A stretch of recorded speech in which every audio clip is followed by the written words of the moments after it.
آج بہت سارے سوالات ہیں میرے شہنشاہ حسین نقوی صاحب سے۔ میرا پہلا سوال ہے کہ یہ شیعہ مسلک یا شیعہ فرقہ کب وجود میں آیا؟ بسم اللہ الرحمن الرحیم۔ شیعہ مسلک کی بنیاد رسول اللہ صلی اللہ علیہ وآلہ وسلم نے ڈالی کہ جب آپ نے ارشاد فرمایا یا علی انت و شیعتک هم الفائزون۔ 80 حدیثیں میں نے علماء اہل سنت کی کتابوں سے جمع کی تھیں، اور اب تو بہت بڑی تعداد میں علماء اہل سنت نے اس موضوع پر کام کیا ہے، کتابیں لکھ ڈالی ہیں۔ خاص طور پہ ابھی پچھلے دنوں جو پنڈی اسلام آباد کے ایک بزرگ عالم دین نے کتاب لکھی ہے کہ اہل سنت حدیثوں کی کتابوں میں، احادیث کتب اہل سنت میں، کتب احادیث اہل سنت میں شیعہ روات، شیعہ راوی جو نبی مکرم سے روایت لیتے ہیں، سرکار دو جہاں سے حدیث سنتے ہیں اور وہ پھر اس کو نقل کرتے ہیں، اور جس حدیث کا راوی شیعہ ہے اور وہ نبی سے سن رہا ہے تو اس کا مطلب ہے کہ یہ لفظ شیعہ، اس کی شناخت، اس کا عنوان، اس کی پہچان بے حیثیت شیعہ وہ رسول اللہ کے زمانے سے تھی اور مولا علی کے زمانے سے تھی۔ تو میرا نہیں بلکہ ہمارے تعلیمات کا یہ دعویٰ ہے کہ شیعہ عنوان جو ہے وہ نبی کے زمانے سے ہے۔ سرکار نے فرمایا یا علی انت و شیعتک ہم جیرانی فی الجنہ۔ میں ابھی حدیثیں پڑھ رہا ہوں آپ کے سامنے، یہ کتب اہل سنت میں لکھی ہوئی ہیں۔ ہمارا دعویٰ ہے کہ سب سے پہلا عنوان ایک اچھا مسلمان، ایک بہترین اسلام کی تصویر تشیع ہے۔ لیکن سر شیعہ کتابوں میں ہے کہ شیعہ مسلک کا بانی عبداللہ بن سبا ہے۔ میں ابھی آپ کو بتاتا ہوں کہ نامور شیعہ مورخ ابو عمر بن عبدالعزیز الکشی اپنی کتاب میں معرفت الناقلین عن الائمۃ الصادقین جو المعروف رجال الکشی میں لکھتا ہے کہ عبداللہ بن سبا یہودی تھا، وہ مسلمان ہوا، حضرت علی سے رضی اللہ تعالیٰ عنہ سے اظہار محبت کرنے لگا۔ اس کا جو عقیدہ حضرت موسیٰ کے وصی یوشع بن نون کے بارے میں تھا، وہی عقیدہ حضرت علی رضی اللہ تعالیٰ عنہ سے متعلق اختیار کیا۔ یہ پہلا شخص تھا جس نے حضرت علی رضی اللہ تعالیٰ کے مخالفین کی تکفیر کی۔ اسی بنا پر شیعہ مخالفین کہتے ہیں کہ شیعہ ازم یہودیت سے ماخوذ ہے۔ جی، ہم اس کی تردید کرتے ہیں، اس روایت کی ہم تردید کرتے ہیں، اس دعوے کی تردید کرتے ہیں۔ اس کی وجہ یہ ہے کہ یہ اگر آپ احادیث کی کتابوں میں اختلافی احادیث یا نوادر احادیث یا مجعول حدیث یا جعلی اور موضوع احادیث کا سلسلہ شروع کریں گے تو کوئی بھی مسلک بچا ہوا نہیں ہے کہ جس کے اندر کمزور چیزیں پائی جاتی ہیں۔ یہ آپ کا ہے سر؟ جی ہمارا ہے۔ آپ ہمیں بہار الانوار کا بھی حوالہ دے سکتے ہیں، مگر میں تو آپ کو اپنی ان کتابوں کی طرف توجہ دلاؤں گا جس میں عبداللہ ابن سبا کو امام علی علیہ السلام نے جلانے کا حکم دیا، زندہ جلانے کا۔ جی میں اگر نامور جو شیعہ مورخ ہے، شیعہ جید عالم ہے، علم الکلام کے ماہر اور فلسفی ہیں، ابو القاسم حسین بن روح نوبختی اپنی کتاب فرقہ الشیعہ میں لکھتے ہیں کہ عبداللہ بن سبا حضرت ابو بکر، حضرت عمر رضی اللہ تعالیٰ عنہ، حضرت ابو بکر رضی اللہ تعالیٰ عنہ، حضرت عثمان رضی اللہ تعالیٰ عنہ، دیگر صحابہ پر تان و تشیع کا آغاز کرنے والوں میں سے تھا۔ اس نے لوگوں کو کہا کہ حضرت علی رضی اللہ تعالیٰ نے اسے ایسا کام کرنے کو حکم دیا۔ حضرت علی کو پتہ چلا تو آپ نے اسے گرفتار کرنے کو حکم دے دیا۔ اسے گرفتار کر کے لایا گیا۔ اعتراف کرنے پر حضرت علی نے اسے قتل کرنے کو حکم دیا، مگر لوگوں نے کہا کہ امیر المومنین ایسے شخص کو قتل نہ کریں جو اہل بیت سے محبت کی طرف لوگوں کو بلاتا ہے، جس پر حضرت علی رضی اللہ تعالیٰ نے اسے جلا وطن کر کے ایران کے شہر مدائن کی طرف بھیج دیا۔ جی ہمارا یہی کہنا ہے کہ یہ شخص ضرور تھا، ایک وجود ہے اس کا، مگر نہ ہماری کسی کتاب میں، یعنی میں موٹی دلیل دے رہا ہوں، اگر عبداللہ ابن سبا ہمارا بانی ہے تو ہم اسے حدیثیں لیں نا، ہم اسے روایات کو نقل کریں نا۔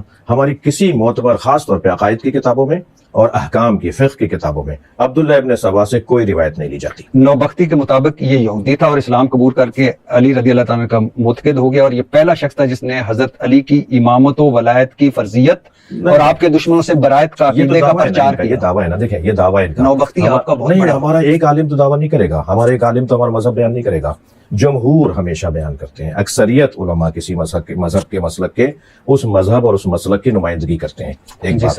دوسری بات یہ کہ ایک عالم نے نہیں، میں تو ابھی اگر آپ اس طرح سے گفتگو کریں گے تو تحریف قرآن کی آپ میرے ہاں لے آئیں گے روایات کے، آپ کے ہاں محدث نوری نے قائل ہوئے ہیں کہ قرآن میں تحریف ہے، ٹھیک ہے، تو میں 4 حوالے آپ کو دے دوں گا کہ اہل سنت کے علماء نے بھی تحریف کی گفتگو کی ہے، حضرت صحابہ کرام میں بعض شخصیات قرآن کی بعض آیات کے جو ہے وہ زیادہ ہونے اور کم ہونے کے دعوے دار ہیں۔ ایسا نہیں ہوتا، اصل میں یہ ہوتا ہے کہ اس وقت فرض کریں کہ عالم تشیع، آج کے عالم تشیع، آپ اس وقت عالم تشیع کیا عبداللہ ابن سبا کو آن کرتا ہے؟ عبداللہ ابن سبا کو ہم آن نہیں کرتے، ہم اس سے دین نہیں لیتے، ہم اس کی مذمت کے قائل ہیں، ہم اس کی لعن کے قائل ہیں، ہم اس کی لعنت کے قائل ہیں۔ کبھی کبھی ایسا ہوتا ہے کہ کسی مذہب کا بانی، اس کے مذہب کے ماننے والے اسی کے اوپر لعنت کرتے ہوں، ہم یکسر اس کو مسترد کرتے ہیں، اس کو ضال اور مضل سمجھتے ہیں۔ ائمہ اہل بیت نے اس کی مذمت کی ہے، مولا علی کا جو آپ نے واقعہ سنایا، اس کے علاوہ بھی ائمہ اہل بیت نے امام علی نقی علیہ السلام سے، امام جعفر صادق علیہ السلام سے روایات ہیں۔ ہمارے یہاں اس شخص کی سب سے موٹی بڑی دلیل یہ ہے کہ ہم اسے دین نہیں لیتے. ہمارا اگر وہی میں غالیہ، زیدیہ، رافضہ. جی ہاں جی ہاں، اور روافظ شیعہ کہلائے ہیں ماضی میں، زیدیہ کہلائے ہیں، واقفیہ کہلائے ہیں، مرجعہ کہلائے ہیں. ان ناموں سے شیعہ مختلف ادوار کے اندر فرقے بنتے رہے ہیں. مگر اس وقت جو غالب اکثریتی شیعہ شناخت رکھنے والے لوگ ہیں وہ اثنا عشری ہیں، جن کی تعداد غیر اثنا عشریوں سے 90% زیادہ ہے. یعنی آپ شیعہ جو مولا علی کو پہلا امام مانتے ہیں، پہلا خلیفہ بلا فصل مانتے ہیں، اور وہ خلافت کے حوالے سے جو ہماری یہاں کی ایک خاص بحث ہے اس کا عنوان رکھتے ہیں، وہ جو پہلا امام مولا علی کو مانتے ہیں اور امام جعفر صادق علیہ السلام تک مشترک ہیں. پھر امام جعفر صادق کے زمانے میں اور امام موسیٰ کاظم کے زمانے میں، پھر امام علی رضا علیہ السلام کے زمانے میں شیعہ مختلف فرقوں میں تقسیم ہوتے چلے گئے. اور جی امام موسیٰ کاظم نے کہا ہے کہ اگر میں اپنے شیعہ کو آزماؤں تو ثابت ہو جائے کہ زبانی جمع خرچ کے سوا ان کے پاس کچھ نہیں. اگر میں ان کا امتحان لوں تو ثابت ہو جائے کہ یہ سب مرتد ہیں. اور حضرت حسن رضی اللہ تعالیٰ نے اگر میں حضرت معاویہ کے خلاف صف ارا ہو جاتا تو یہ شیعہ غدار بن کر مجھے اپنے ہاتھوں سے حضرت معاویہ کے سپرد کر دیتے. چنانچہ میں نے سمجھا کہ باعزت طور پر معاویہ رضی اللہ عنہ صلح کر لینا قید کی حالت میں مرنے سے بہتر ہے. اور یعنی یہ ہے فضل بن حسن بن فضل طبرسی. اور پہلی جو میں نے مثال دی وہ کتابۃ الروضہ من الکافی سے.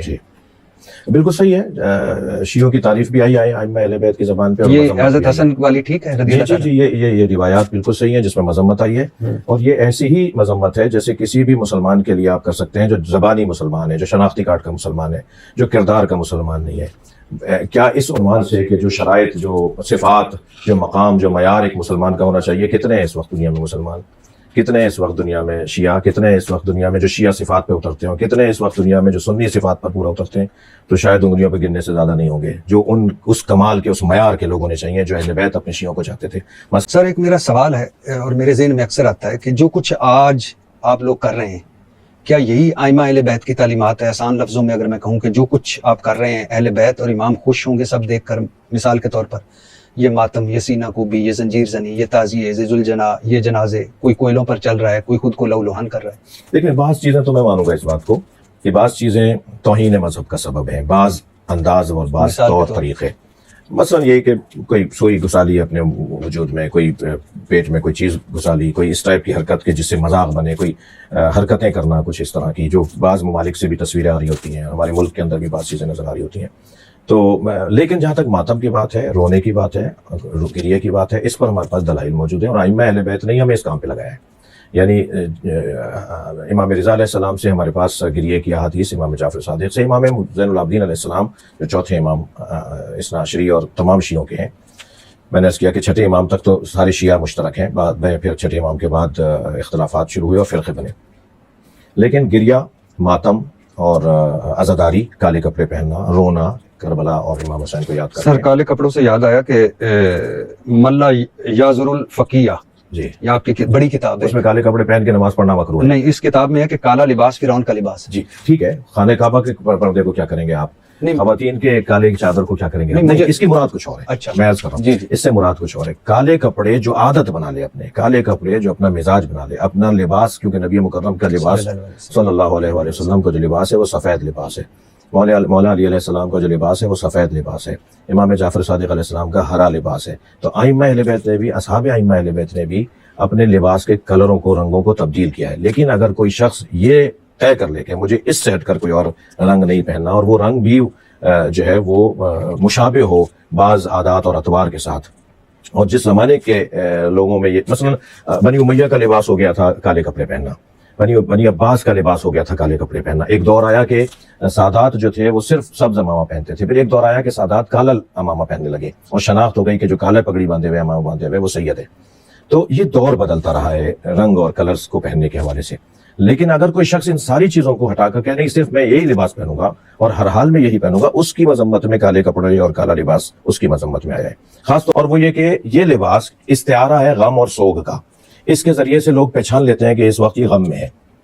تو جو خاص ایام ہوتے ہیں جیسے محرم ہے، سفر ہے، یا کوئی شہادت کی تاریخ ہے، اس میں اگر کوئی لباس وہ پہنتا ہے اور وہ اس وجہ سے اپنا لباس اپنا رہا ہے کالا لباس کہ وہ یہ ظاہر کرے اور یہ ثابت کرے کہ میں غم میں ہوں، تو وہ ایک حکم خاص آ جائے گا اس کے لیے. کیونکہ امام زین العابدین علیہ السلام نے کالا امامہ باندھنا شروع کیا اور کالا لباس پہننا شروع کیا. پھر ائمہ اہل بیت نے ایام اعظام میں، خاص طور پہ محرم اور سفر میں کالا لباس پہننا شروع کیا، اس کو علامت بنائی کہ ہم سوگ میں ہیں۔ اجعلوها سودا حتی یعلم الناس نحن فی عزاء اولاد زہرا، یہ احادیث کے جملے ہیں کہ یہ کالے کپڑے کر دو، یہ کالے پردے آویزہ کر دو، تاکہ لوگ، خاص طور پہ جب جناب زینب شام سے رہا ہو کر آپ سلام اللہ علیہ جب آپ مدینے واپس جا رہی تھی اپنے شہر، اور اہل بیت کا قافلہ جب آزاد ہوا، اسیری سے باہر آیا، تو بیوی نے دیکھا جو محملیں ہیں ان کے اوپر رنگ برنگے کپڑے لگے ہوئے۔ حضرت نے فرمایا کہ اجعلوها سودا، انہیں کالے کپڑوں میں تبدیل کرواؤ، تاکہ جہاں جہاں سے سواریاں گزریں لوگ سمجھ جائیں کہ اولاد زہرا کے عزادار جا رہے ہیں۔ تو یہ اچھا سر، ایک تاثر ہے کہ پاکستان میں شیعہ جو ہیں یہ ایران کی پراکسی ہیں، ایران کا فرنٹ ڈیسک ہے، کیا یہ صحیح ہے؟ بالکل غلط تاثر ہے۔ ایران سے ہماری ثقافتی بہت کچھ ملتے ہیں، کوئی مانے نہ مانے، کوئی اس کو سعودی عرب اور ایران کے جھگڑے کی زد میں لا کر منکر ہو جائے، وہ ایک علیحدہ بات ہے، لیکن ایران کے ساتھ ہماری بہت سی ثقافتی نکات ہیں جو مشترکہ ہیں۔ مثلا فارسی، ابھی آپ کہ شاید آپ کو یاد نہ ہو لیکن مجھے یاد ہے، اور کچھ اور پیچھے چلے جائیں تو ہمارے بزرگ اسکولوں میں فارسی لازمی تھی، اس ملک میں فارسی پڑھائی جاتی تھی۔ علامہ اقبال کے 15,000 اشعار میں 9,000 اشعار فارسی میں ہیں، غالب فارسی میں کہہ رہے ہیں، سودا فارسی میں کہہ رہے ہیں، انیس دبیر فارسی میں کہہ رہے ہیں۔ یہ خطہ کیونکہ بلکہ ہم اس خطے پہ ماضی میں ہمایوں کے زمانے میں، التمش کے زمانے میں ایرانی فوجوں نے آ کے تو یہاں مسلمانوں کو مضبوط کیا جو جنگیں ہوتی تھیں، تو اس ذریعے سے جو یہاں پر ہجرت ہوئی ایرانیوں کی، اور پرانے ایرانی جو یہاں رہ رہے ہیں، یا خاص طور پہ سادات جو یہاں ہجرت کر کے آئے، وہ ایران وایا ایران ہجرت کر کے آئے، عرب سے وہ ایران آ گئے تھے، نیشا پور اور سبزوار اور خراسان ان علاقوں میں، اور پھر التمش اور ان کے زمانوں میں، ہمایوں کے زمانے میں انہوں نے فورسز سے مدد مانگی، یعنی ایرانی فوجیوں سے مدد مانگی، ان میں بڑی تعداد سادات کی تھی، تو سادات پہ ہجرت کر کے اس خطے کے اندر آ گئے جو ہندوستان کہلاتا ہے، یعنی غیر مقسم پاکستان، یعنی بر صغیر کہہ لیجیے۔ تو یہاں ایک تو یہ پس منظر ذہن میں رہے کہ ہماری تو ثقافت کے اندر ہمارا، آپ لفظ بولتے ہیں تنخواہ، آپ 85 میں نے ایک دفعہ ایسی 85 الفاظ ہیں جو ہماری اردو میں فارسی کے الفاظ ہیں جو وہاں بھی بولے جاتے ہیں یہاں بھی بولے، ہماری ثقافتیں ایک ہے، ہمارا رہن سہن ایک ہے، ہمارے ہاں عقیدتوں، مثلا جتنے بھی اہل سنت کے بڑے معتبر نعرے ہیں، امام بخاری ہوں یا امام مسلم ہوں، ایک بڑی تعداد میں ایرانی ہیں بھائی، وہ یعنی شیعوں سے پہلے شیعوں کا اعتراض کرنا چاہیے غیر شیعوں سے پر کہ بھائی آپ کے تو سارے بڑے ایرانی ہیں۔ سر اب صحیح مسلم کی بات صحیح بخاری کی آ گئی، تو آپ صحیح مسلم، صحیح بخاری، جامعہ ترمذی، سنن ابی داؤد، سنن نسائی، سنن ابن ماجہ، مطلب سیاہ ستہ کو مانتے ہیں؟ بالکل مانتے ہیں، علمی ذخیرہ ہے۔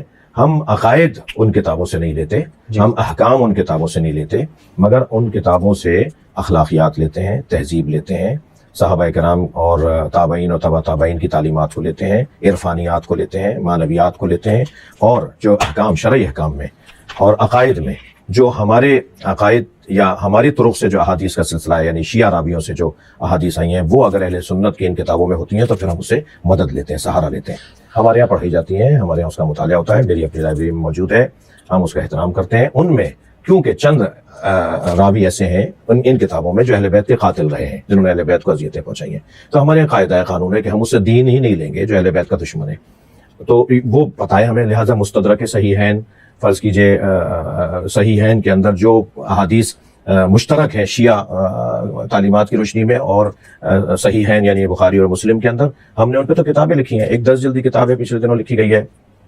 امام جعفر صادق، الامام جعفر الصادق و مذاہب الاربعہ، یہ کتاب ہے 10 جلدی جو شیعوں نے لکھی ہے، امام جعفر صادق اور 4 مذاہب اربعہ یعنی اہل سنت کے 4، مالکی، حنبلی، شافعی، یہ چاروں اور امام جعفر صادق، ان کے جو مشترکات ہیں ان کے اوپر کام ہوا ہے، اور شاید اہل سنت سے زیادہ اہل سنت کی کتابیں جو ہمارے ہاں مشترکات ہیں، جو ہمارے ان کے مشترکات ہیں، ان میں اہل سنت مدارس اور مراکز علمی سے زیادہ شیعہ مرکزوں نے کام کیا۔ اچھا سر، ابھی ایران کی بات ہو رہی تھی، پہلا ملک تھا ایران جس نے پاکستان کو تسلیم کیا، ایران اور ہمارے تعلقات اچھے رہے، ہم نے بھی عبد المالک ریگی ہو وہ حوالے کیا، سفارتکاری میں ہم نے ان کی مدد کی ایک عرصے تک، اور لیکن اب کبھی آپ نے سوچا ہے کہ ایران کے کردار کے حوالے سے کیسا لگتا ہے کہ حزب اللہ کے پیچھے ایران، حوثیوں کے پیچھے ایران، عراق میں ایران، شام میں ایران، یمن لبنان میں ایران، مطلب اس خطے میں اگر انریسٹ اس کو کہیں، قتل و غارت نہ بھی کہیں، انریسٹ کہیں، تو اس میں ایران کا کردار، کیا یہ صحیح پالیسی ہے؟ بالکل 100% پالیسی صحیح ہے۔ آپ ایسی ایک لسٹ بنائیے، امریکہ کس کس کے پیچھے ہے،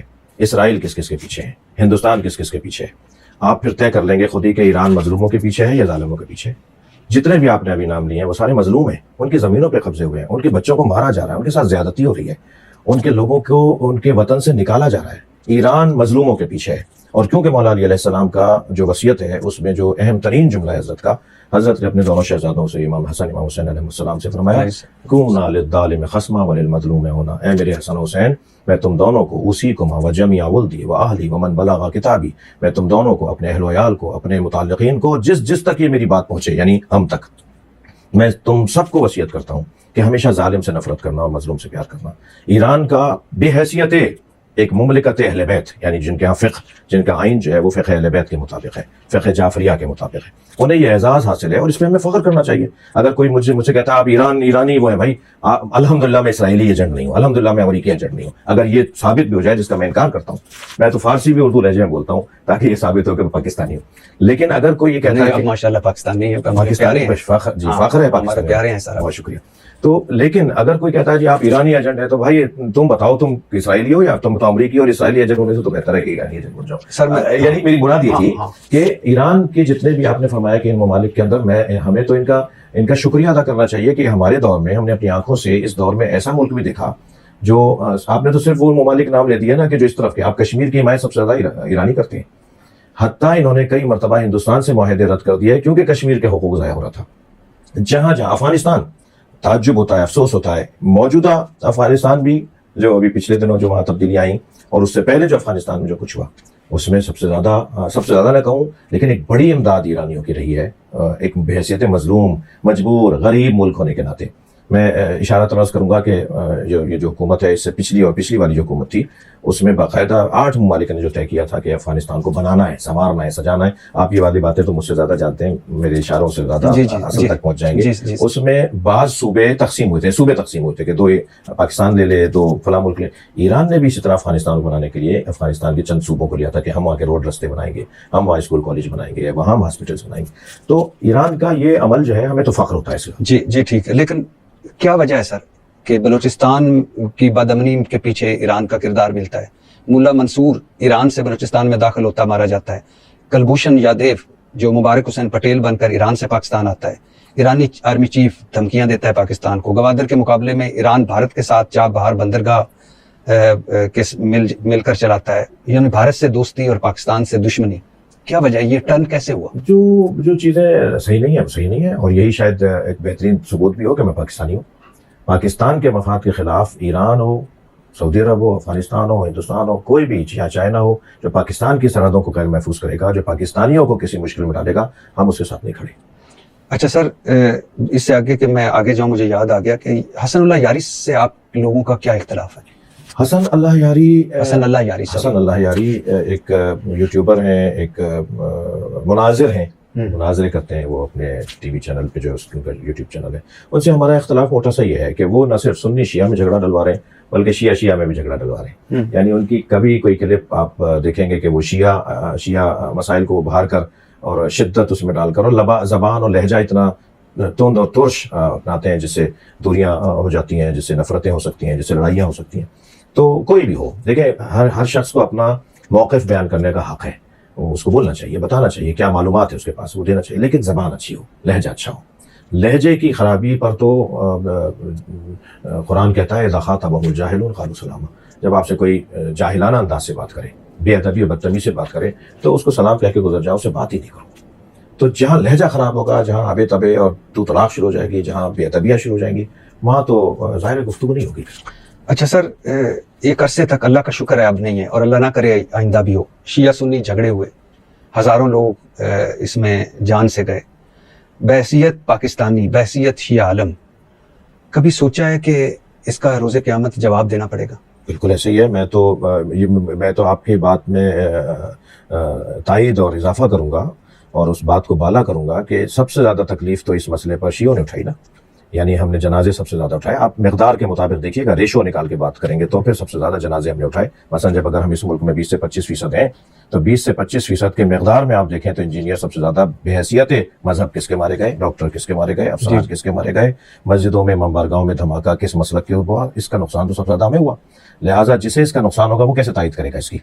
سب سے زیادہ اتحاد بین المسلمین کی بات تو ایک شیعہ عالم کرتا ہے. سب سے زیادہ تو اتحاد بین المسلمین کے حوالے سے قربانیاں تو ایک شیعہ عالم دیتا ہے. یعنی میں ان سپاہیوں بھائیوں میں سے ایک ہوں. مجھے اس پہ فخر ہے کہ میں اپنے ذاکرین سے بھی، اپنے حتیٰ علماء جو بہت زیادہ پڑھے لکھے نہیں ہوتے مگر ایک ابتدائی ایک سطحی تعلیم جن کی علم دین کی ہوتی ہے، کیونکہ جو معتبر اور بزرگ پڑھی لکھی شخصیات ہیں وہ کبھی ایسا نہیں کریں گے اور نہیں کرتے، لیکن ایک بڑی تعداد ہے جو غیر ذمہ دارانہ گفتگو کرتی ہے. ایک